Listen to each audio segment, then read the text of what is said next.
కొదువ కలిగి ఆకలి గొనినా సింహపు పిల్లలైనా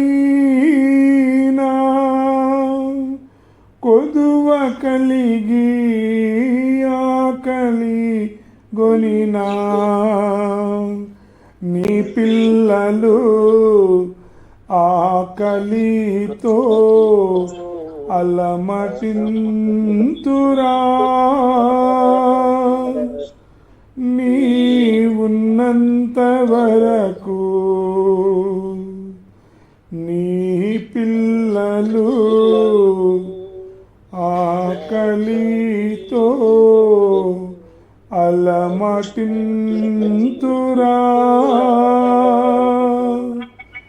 నీవున్నంత వరకు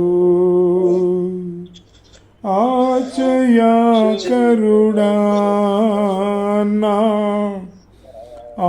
ఆలోచనకర్తవు.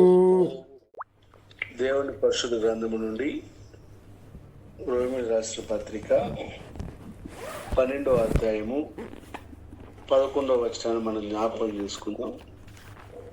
అపోస్తలుడైన పౌలు గారు రోమీయులకు రాసిన పత్రిక 12వ అధ్యాయము 11వ వచనాన్ని దయతో చూడతాను, ఆలకించండి. ఆసక్తి విషయంలో మాందులుగాక ఆత్మయందు తీవ్రత గలవరే ప్రభువును సేవించుడి. జ్ఞాపకం చేసుకోవాల్సిన మాట, ఆసక్తి విషయంలో మాందులుగాక ఆత్మయందు తీవ్రత గలవరే ప్రభువును సేవించుడి. ప్రస్తుతం మన యొక్క ఆరాటమైనా సరే, మన యొక్క ఆశ అంతా ఏంటంటే ప్రభువును సేవించాలి, ప్రభు కొరకే జీవించాలి. ప్రభు ఉన్నతమైన నామము ప్రభు మనకి ఏదైతే బయలుపరుస్తూ వచ్చాడో అది ప్రకటించాలని మనందరి ఆశ అంతా ఒకటే, మన నలుగురు ఆశ కూడా ఒకటే. ఏ వాక్యం చేత మనం బలపరచబడుతూ, ఏ వాక్యం చేత మనం నడిపించబడుతూ ఉన్నామో ఇటు మాటల్ని అనేకులకు మరి చేరవేయాలని ఆశ. చూడండి, మరి ఈ యొక్క రోమీయులకు రాసిన పత్రిక 12:1 కూడా మరి అపోస్తలుడైన పౌలు గారు బ్రతిమాలుకొనుచున్నాను అంటారు ఒక మాట. కాబట్టి సహోదరులారా 12:1 చూస్తే పరిశుద్ధమును దేవునికి అనుకూలమైన సజీవ యాగముగా మీ శరీరమును ఆయనకు సమర్పించుకుని దేవుని వాత్సల్యమును బట్టి మిమ్మల్ని బ్రతిమాలుకొనుచున్నాను. సమర్పించుకుని దేవుని వాత్సల్యమును బట్టి బ్రతిమాలుకొనుచున్నాను. ప్రభు ఇట్టి సేవ మీకు యుక్తమైనది, ఇట్టి సేవ మీకు యుక్తమైనది. చూడండి, చాలా పరిశుద్ధత కలిగినట్టు ఈదురు, ఆయన చాలా నిష్ఠ కలిగిన ప్రావీణ్యత కలిగిన ఈదురు. అన్నిటి కొరకే, అన్ని జనాంగం కొరకే, ప్రభు ప్రేమ పంచడి కొరకే తన సేవా జీవితాన్ని అంతా సమర్పించుకుంటూ వచ్చాడు. అనేక సంఘాలు కట్టాడు. ఆయన బతిమాలుకొని ఇట్టి సేవ మీకు యుక్తమైనది అంటున్నాడు. అక్కడ 11లో చూస్తే ఆత్మీయందు తీవ్రత కలిగే ప్రభువును సేవించుడే అంటున్నాడు. తీవ్రత కలగాలి, ఆత్మీయందు తీవ్రత కలగాలి. నా ప్రభువుని ఉదయకాలంలో నా ప్రభు యొక్క ముఖ దర్శనం చేత ఒక చోటు ఉంది కదా, 90వ కీర్తనలో వచ్చిన అనుకుంటా, ఈ ముఖ కాంతులు మా రహస్య పాపలు కనపడుచున్నాయి.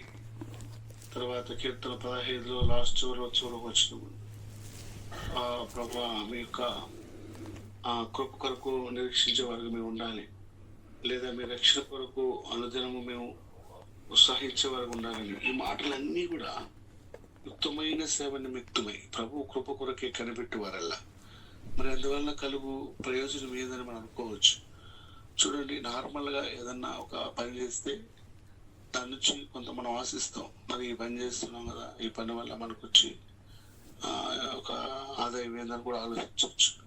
అందుకే అంటాడు హెబ్రీయులకు రాసిన పత్రిక 12వ అధ్యాయము 28వ వచనంలో, ఎందువలన అంటే ఆత్మయందు తీవ్రత కలిగి ప్రభువును సేవించడం వలన కలుగు యొక్క ప్రతిఫలము. ఈ ఒక్క మాట మనం చూసుకుందాము. హెబ్రీయులకు రాసిన పత్రిక 12వ అధ్యాయము 28వ వచనాన్ని మనం జ్ఞాపకం చేసుకోవాలి.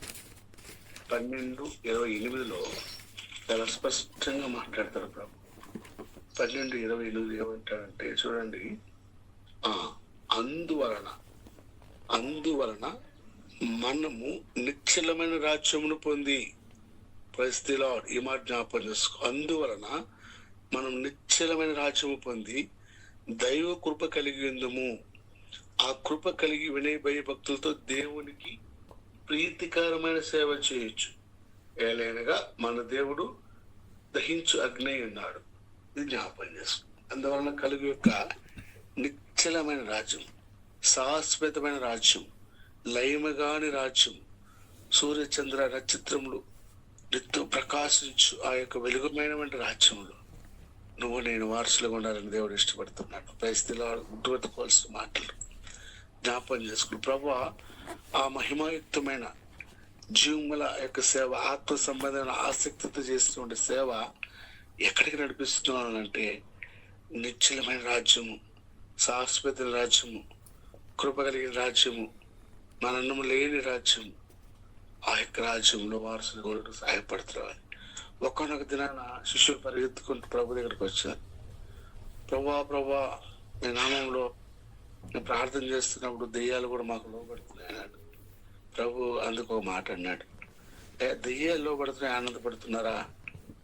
మీ పేర్లు పరలోకంలో లిఖించబడడం ఎందుకు బట్టి ఆనందించాడు. అపోస్తుల కాలంలో ఈ కార్యాలన్నీ మనం చూడవచ్చు. అనేక మాటలతో ప్రభు ఈ వాక్యాన్ని బలపరచాలని చూస్తున్నాడు. సమయ అనుభవం బట్టి ఆసక్తి విషయంలో ఆత్మీయంత తీవ్రత కలిగి ప్రభువును సేవించుటకు మనం ఆత్రత కలిగి ఉండాలి, ఆశ కలిగి ఉండాలి. ఆశ కలిగి ప్రాణం దేవుడు తృప్తిపరిచే దేవుడుగా ఉన్నాడు. ఇట్టి సేవ మనకు యుక్తమైనది. ప్రభు కొరకే ఏదైతే మనం అనుభవిస్తున్నామో, ప్రభుని బట్టి ఏదైతే మనం పొందుకుంటూ వస్తున్నామో, ప్రభుని బట్టి ఏదైతే మంచి ఈవులను మనం మన జీవితంలో మనం అనుభవిస్తున్నామో అట్టి ఈవులను అనేకులకు పంచాలి. ఇందులో ప్రేమ శిక్షించుచున్నాడు. 12 రోమియోలు రాసిన పత్రిక 12వ అధ్యాయము 11 మనం చూసాము. 10 సహోదర ప్రేమ విషయంలో ఒకని ఎందుకుడు అనురాగం గలవారై ఘనత విషయంలో ఒకరినొకడు గొప్పగా ఎంచుకొనుడి. గొప్పగా ఎంచుకోవాలన్నాడు. సహోదర ప్రేమ విషయంలో ఒకరినొకడు అనురాగం గలవారి, ఘనత విషయంలో ఒకరినొకడు గొప్పగా ఎంచుకోనని అని చెప్తున్నాడు. ఆయన సహోదర ప్రేమ విషయంలో ఎందుకు సెలవిస్తూ వచ్చాడంటే, జ్యేష్ఠ కుమారుడుగా మనకంటే ముందుగా తండ్రి యొక్క కృపాసన ఆశ్రయుడయ్యాడు.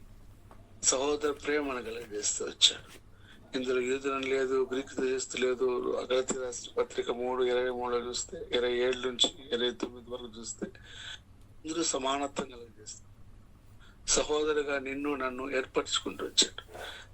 సహోదరుగా తండ్రి ఎత్తుకు చేర్చుటకు అందుకే చెప్తూ వచ్చాడు, నేనే మార్గమును సత్యమును జీవమును, నా ద్వారా తప్ప ఇవి రాలేదని చెప్తూ వచ్చాడు. ఇవన్నీ కూడా ఆత్మ సంబంధంగా ఆత్మయుక్తమైన సేవ విషయంలో మన బలపరచుటకు తండ్రి అయిన దేవుడు మనకి ఇచ్చిన కృపగల మాటలు ఇవి. అంటాడు సహోదరుల ప్రేమ విషయంలో. తర్వాత వస్తే ఇంకొక విషయం చూస్తే ఘనత విషయంలో, ఒకరి యందు ఒక అనురాగ విషయంలో అంటాడు దేవుడు, నన్ను గణపరచుకోవాలని సంవత్సరం ప్రభుని గణపరిచే విధంగా సహోదర ప్రేమ కలిగే విషయంలో, వినయ విధేయత కలిగే విషయంలో, భయభక్తులు కలిగే విషయంలో ఎన్నడూ కూడా ఇటు సేవ నుంచి మనం తప్పపోకూడదని దేవుని కృప అన్నది. ఇటు కృప నిత్యము మన పట్ల దేవుడు అనుగ్రహించినట్లు ప్రార్థన చేసుకుని దేవుడు మాటలు జ్ఞాపకం చేసుకుని ప్రార్థనలో ప్రవేశిద్దాం. దేవుడు ఇటు మాటలు దీవించి ఆశీర్వదించు. మన తండ్రి అయిన దేవుని ప్రేమయు, ఆయన కుమారుడైన యేసుక్రీస్తు కృపయు, పరిశుద్ధాత్మ సహవాసమును మనందరికీ ఇప్పుడును ఎల్లప్పుడూ సదాకాలమును తోడైనగాక. ఆమేన్. Praise the lord.